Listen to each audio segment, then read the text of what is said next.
Rahayu.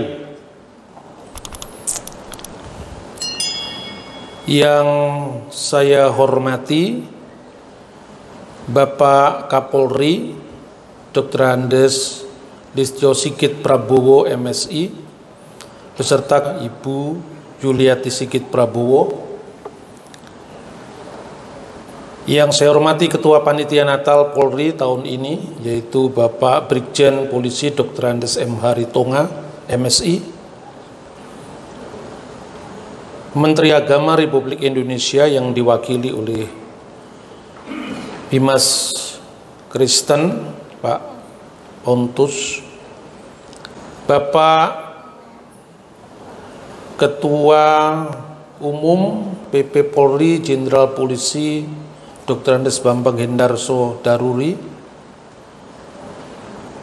juga para Kapolda, PJU, Polres jajaran yang hadir secara online di seluruh Indonesia, secara khusus juga para tokoh agama, Bapak Kardinal Ignatius Suharyo beserta para romo, juga tokoh-tokoh agama yang hadir,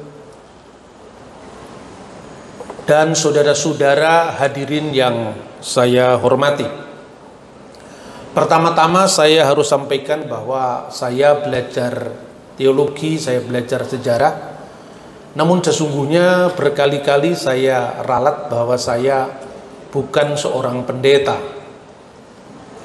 tapi kadang-kadang dipendetakan oleh umat. Tidak tahu umatnya siapa. Bapak Ibu saudara-saudara, pada kesempatan yang berbahagia ini adalah satu kehormatan bagi saya untuk menyampaikan sebuah tema yang dimintakan kepada saya adalah Banjaran Puja Indonesia.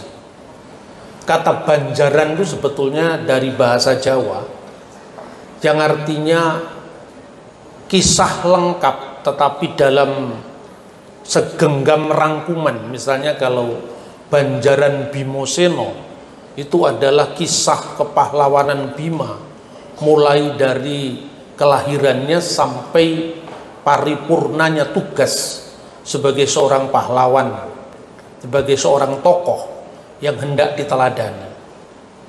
Nah, kalau kita sekarang berbicara Banjaran Puja Nusantara, sebetulnya yang mau kita sampaikan adalah bagaimana rentangan panjang sejarah Nusantara atau Indonesia ini.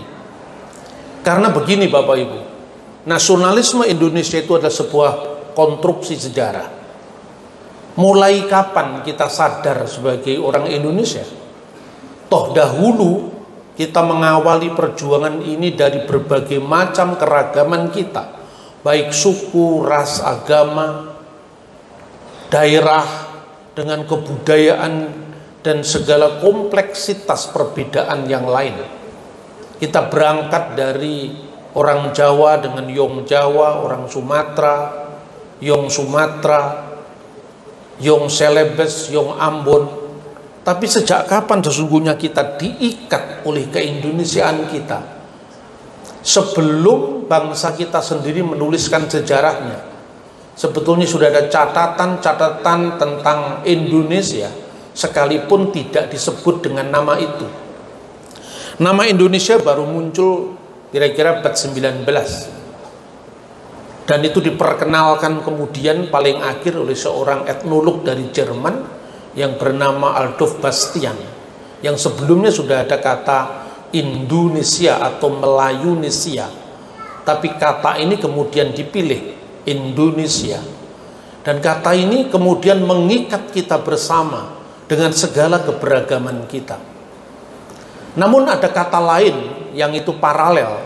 Kalau kata Indonesia itu bahasa Yunani, Indosnesos, tetapi sesungguhnya ada kata dalam bahasa Sanskerta yaitu Dwipantara. Dwipa itu pulau, antara itu di seberang, pulau-pulau di seberang, yang nantinya kemudian diterjemahkan dalam bahasa Austronesia kita yang asli, yaitu Nusantara. Nusa itu artinya pulau, dan itu dipakai di banyak sekali wilayah di negara kita.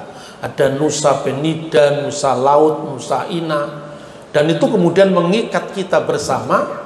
Tatkala istilah itu juga pernah mengemuka lewat seorang tokoh di zaman dahulu, yaitu Sri Kertanegara dari Singasari, ketika membuat Cakrawala Mandala Dwipantara. Tetapi yang ingin saya bagikan di sini adalah, mungkin karena sebuah banjaran saya mencoba untuk mengambil, memetik dari berbagai macam sumber sejarah. Barangkali itu bisa untuk membuat kita bangga menjadi orang Indonesia. Kata seorang Indonesianis yang namanya Dennis Lombard, dia mengatakan bahwa sebuah bangsa yang mewarisi warisan besar kemajemukan di masa lalu, dia akan lebih arif untuk mengelola perbedaan, lebih arif untuk mengelola kemajemukan. Nah, karena ini temanya berkaitan dengan Natal umat Kristiani, maka izinkan saya untuk mengutip sumber sejarah yang paling tua, yang itu nanti bisa direkonstruksikan sebagai sebuah tema besar yang namanya Indonesia. Saya ingin membaca sebuah teks yang ditulis kira-kira pada abad ke-6 sebelum Masehi. Dan teks itu ternyata adalah teks suci dari Sefer Yesayahu atau kitab Nabi Yesaya, yang tercatat di dalam bab 24 ayat 15 sampai dengan ayat 16. Dalam terjemahan Lembaga Alkitab, sebab itu permuliakan Tuhan di negeri-negeri timur, nama Tuhan Allah Israel di tanah-tanah pesisir laut. Dan dari ujung bumi kami dengar nyanyian pujian hormat bagi yang maha adil. Bapak Ibu, mungkin ayat ini sudah ratusan kali kita baca di dalam permenungan-permenungan di gereja, tetapi saya ingin melihatnya di dalam teks aslinya. Di sana ada dua kata yang sebetulnya menarik kita cermati, yaitu kata urim yang diterjemahkan timur. Sebenarnya itu adalah artinya tempat cahaya. Maka kalau di dalam kitab Torah atau kitab Taurat itu disebutkan wa yumer Elohim yehi or wa yehi or, berfirmanlah Tuhan jadilah terang maka terang itu jadi. Itu dari kata ur atau urim.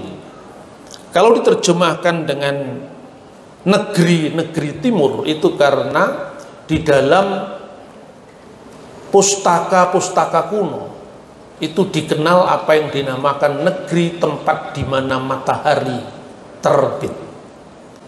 Kemudian yang kedua adalah istilah Iye Hayam, yang artinya adalah tanah-tanah pesisir laut atau wilayah maritim, sehingga di dalam keseluruhan teks itu berbunyi Alhen Baurim Kabatu Adonai Ba Iye Hayam Shem Adonai Elohe Israel. Lalu yang berikutnya dari ujung bumi min kenaf haaret. Jadi ada tiga kata yang menarik di sini. Yang pertama adalah urim atau kota tempat cahaya itu muncul. Yang kedua adalah iye hayam, tanah-tanah pesisir. Dan yang ketiga adalah kenaf haaret, yaitu ujung bumi. Tentu ini pemahaman geografis di masa kuno tentang ujung bumi yang secara khusus dikaitkan dengan tempat matahari terbit. Nanti itu kemungkinan akan merujuk kepada Papua. Nah, saudara-saudara yang saya hormati, itu pun terkait dengan apa yang dinarasikan di dalam pustaka kuno, dan itu tersebut juga dalam kitab suci Kristiani yang diwarisi dari Yudaisme, yaitu yang disebut Tanakh, Taurat, Nebim, Ketuvim. Taurat, nabi-nabi dan tulisan-tulisan suci yang lain yang oleh umat Kristiani disebut dengan Perjanjian Lama. Narasi itu berkaitan dengan Raja Salomo atau Nabi Sulaiman dalam istilah yang lebih populer dalam bahasa Arab. disebutkan dalam 1 Raja-Raja 10 ayat 10 sampai dengan 12 dan 2 Tawarik pasal 9 ayat 21 mengenai negeri yang dinamakan Ofir, tempat di mana emas itu didatangkan oleh kapal-kapal besar Hiram menuju ke Timur Tengah yang berlabuh di Esion Geber, di sebuah pelabuhan besar di masa kuno di Laut Merah. Nah, yang dipertanyakan Ofir itu letaknya di mana? Ini sesungguhnya menjadi bahan permenungan panjang saya sejak 100 tahun memperingati kebangkitan nasional. Waktu itu acara juga dirayakan di Jogja bersama Sri Sultan, dan juga salah satu penggagasnya adalah seorang sahabat dan senior saya, Romo Rohadi Witakto, yang juga hadir pada saat ini. Waktu itu kita menggumuli tempat Ofir itu kira-kira di mana. Lalu saya membuka catatan-catatan sejarah.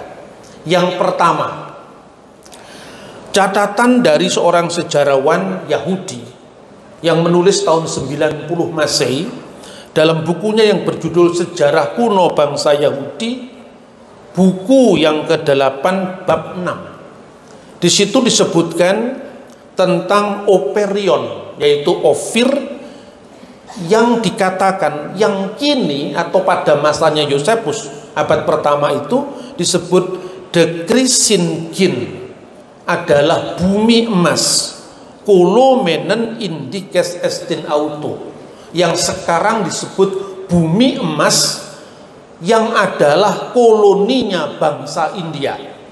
Nah, ini cukup menarik karena Ofir tempat emas yang dipersembahkan kepada Raja Salomo atau Nabi Sulaiman itu asalnya dari Ofir.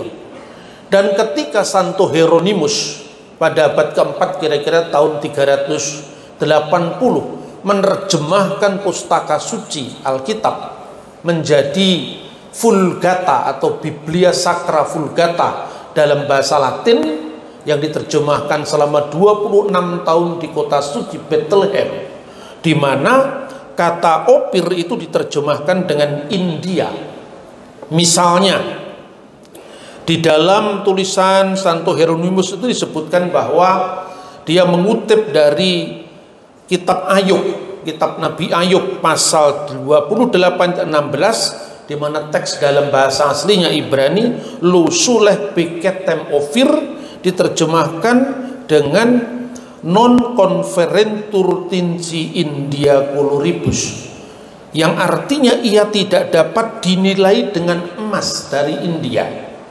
Nah, pertanyaannya sekarang yang menarik kita renungi, apakah benar India adalah penghasil emas di masa kuno dalam jumlah yang besar?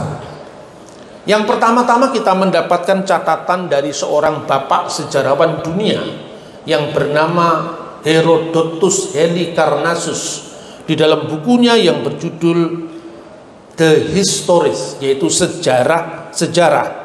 Dia menulis tahun 430 sebelum Masehi, dan dia mengatakan kenapa India memiliki emas dalam jumlah yang besar untuk memenuhi pasar dunia kuno pada saat itu, karena di bagian timur dekat matahari terbit mereka memiliki sebuah koloni, sebuah pulau yang sepenuhnya itu berpasir-pasir, dan apabila itu diambil itu akan menghasilkan emas. Dari situlah India menyiapkan emas untuk pasar dunia. Jadi artinya bahwa India sendiri disebutkan memiliki koloni di sebelah timur. Namun pertanyaannya, apakah benar Indonesia itu adalah koloninya India? Nah, saya harus banyak bertanya ini kepada para sahabat dari agama Hindu, khususnya dari para senior, ya, apakah benar Indonesia itu adalah koloni dari India? Saya membaca Srimad Walmiki Ramayana yang ditulis kira-kira tahun 150 Masehi. Ketika Rama kehilangan istrinya, yaitu Dewi Sita, bahasa Jawanya Sinto, Lalu dia mengirim dutanya ke berbagai penjuru, termasuk penjuru timur. Nah, duta itu dipimpin oleh Sugriwa atau Sugriwa. Dan dalam Srimad Walmiki Ramayana itu dikatakan, Yatna wanto Jawa Dwipam, jelajahilah pulau Jawa, Nusa Jawa, Sapta Raju Pasobitam. Sapta 7, Raju itu kerajaan, 7 kerajaan atau 7 wilayah kerajaan, Pasobitam sebagai hiasan, Suwarna Rupiah Kadwipam, pulau emas, pulau perak, Suwarna Karamanditam, yang memiliki tambang-tambang emas. Jadi artinya sumber sejarah India sendiri yang membanggakan kita menyebut bahwa tanah Nusantara itu memiliki kedaulatan sendiri, maka disebut Saptaraju Pasobitam. Dan di mana wilayah besarnya, tatkala Srimad Walmiki juga menyebutkan Jawa Dwipa Matikramya Sisro Nama Parwata, ujung paling timur dilihat, ujung paling jauh dilihat dari Jawa itu ada gunung. Dan gunung itu sangat tinggi. Dalam uraian selanjutnya, dalam deskripsi selanjutnya, bersalju, dan itu sampai menyaput langit. Dan banyak sekali penulis-penulis Hindu yang itu mengidentikan dengan Papua atau Indonesia. Nah, saudara-saudara, sumber-sumber sejarah kuno sendiri juga mencatat bahwa sesungguhnya apa yang disebut India sekarang itu disebut sebagai Jambu Dwipa, pulau blueberry, karena bentuk benuanya itu seperti buah blueberry. Tetapi di seberangnya ada Dwipantara.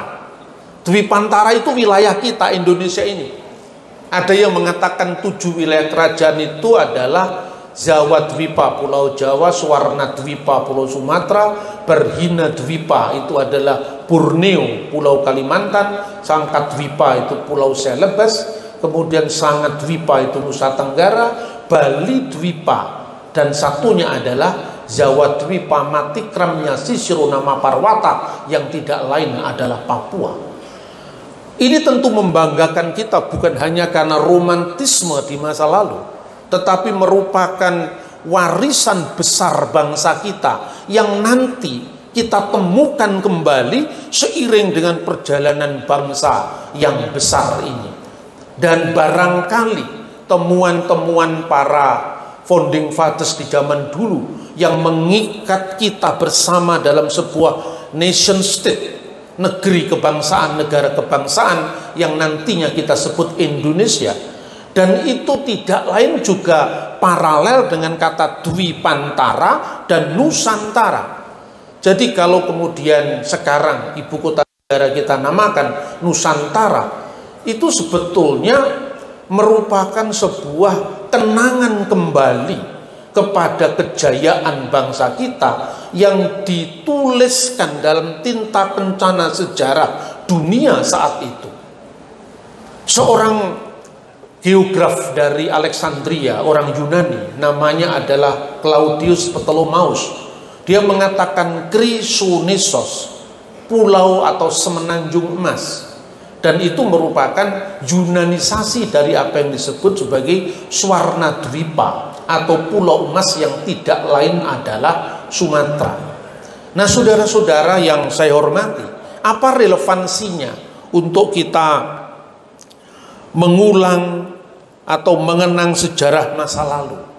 Saya kira bukan kita untuk merekonstruksi masa lalu, tetapi itu tadi, mensyukuri warisan kejayaan kita adalah memupuk rasa patriotisme dan menjadikan kita ini mongkok bangga memiliki warisan negara yang begitu besar yang kita kelola dengan arif karena warisan kemajemukan kita.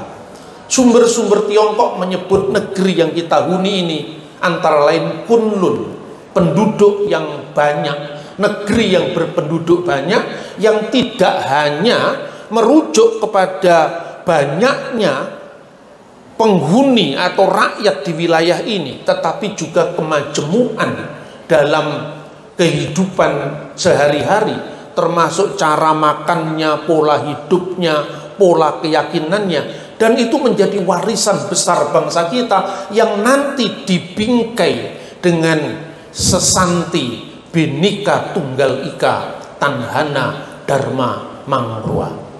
Bapak Ibu yang saya hormati, sebagai seorang insan Indonesia, saya terus menekuni, menumbuh kebanggaan sebagai bangsa yang tidak boleh kita kianati, yang tidak boleh kita tidak rawat kemajemukan ini. Karena ini adalah pesan dari para leluhur bangsa yang seharusnya kita sungkemi, kita junjung tinggi, kita laksanakan untuk Indonesia di masa depan.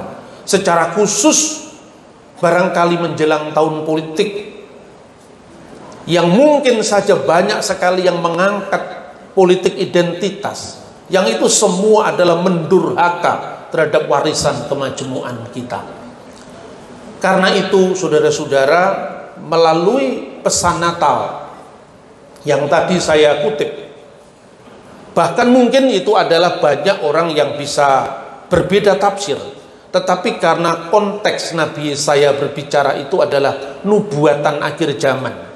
Jadi ada, katakanlah sekarang negeri-negeri pesisir laut itu biasanya para rabi Yahudi abad pertengahan itu menafsirkan sebagai Asyur. Tetapi karena kalau kita melihat banyak catatan-catatan kuno seperti Herodotus, bapak sejarawan dunia itu, seperti Claudius Ptolemeus, Srimad Walmiki Ramayana, Purana-Purana suci Hindu, Pustaka Jataka dari Buddhis, dan juga sumber-sumber India yang lain, serta sumber Yunani, Romawi, maka patut berbanggalah kita sebagai bangsa Indonesia.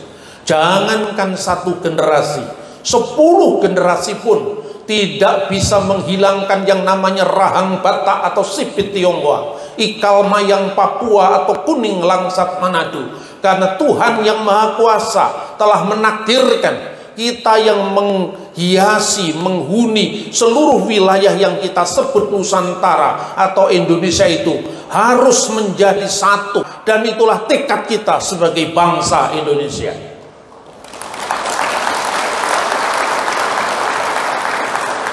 Terakhir saudara-saudara, saya ingin membingkai apa yang saya sampaikan ini dengan sebuah bentuk tembang mocopat. Jadi tentang rasa hidup yang digambarkan sebagai kehadiran ilahi yang meresapi seluruh ciptaan. Rasane ngurepiku krono momor pamoring sawujud, wujud olah sumrambah ngalam sakalir, lir manis kelawan madu endi rasa ing kono. Jadi rasa hidup saudara-saudara itu berada di mana-mana karena merupakan cerminan dari kehadiran Tuhan.